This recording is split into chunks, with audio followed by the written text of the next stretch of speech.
Hello everyone, welcome to Bhadra academy. जैसे हम लोग सीयूटी का प्रिपरेशन कर रहे हैं, आज हम डिस्कस करेंगे इकोनॉमिक्स डोमेन का टॉपिक। आज का हमारा टॉपिक है कंज्यूमर सरप्लस। ओके, ये आपको माइक्रो इकोनॉमिक्स में आता है कंज्यूमर सरप्लस। तो अभी देखेंगे what is the consumer surplus.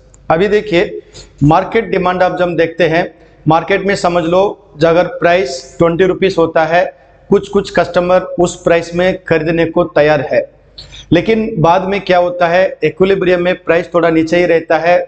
Suppose लो 20 रुपया का प्राइस नीचे आकर 10 रुपया में है, तो कंज्यूमर को 10 रुपया में वो प्रोडक्ट मिल गया।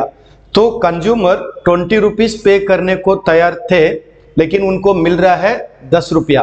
तो ये 20 रुपया और 10 रुपये का बीच में जो स्पेस होता है उसको हम बोलते हैं consumer surplus. Okay, so if you look at the consumer surplus, it is the extra benefit that consumers get when they pay less for the good what they were actually willing to pay. So if you are willing to pay 20, you are actually paying 10. So the difference between 10 and 20 is the consumer surplus. तो इसको हम कैसे समझेंगे?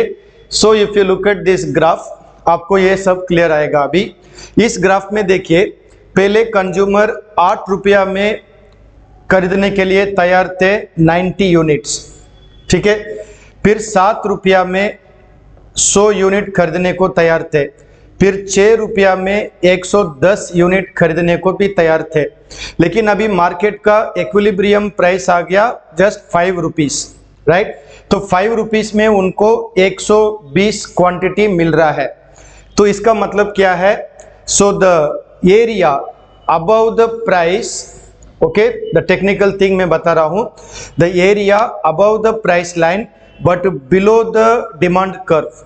Okay, so area above the price line and below the demand curve, this triangle, इसको हम क्या बोलते हैं? कंज्यूमर सरप्लस, ठीक है। So that is the basic concept of consumer surplus. Exam में आपको ये आने का चांसेस है। So how do you understand the consumer surplus?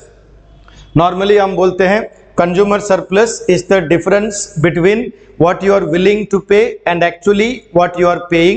So if you see the area below the demand curve and above the price line, so this is the price line, this is the demand curve, so this area is what we call consumer surplus. Clear? तो for your exam preparation this kind of basic concepts आपको याद रखना पड़ेगा, क्योंकि exam में consumer surplus का definition भी आपको पूछा जाने का पॉसिबिलिटी है।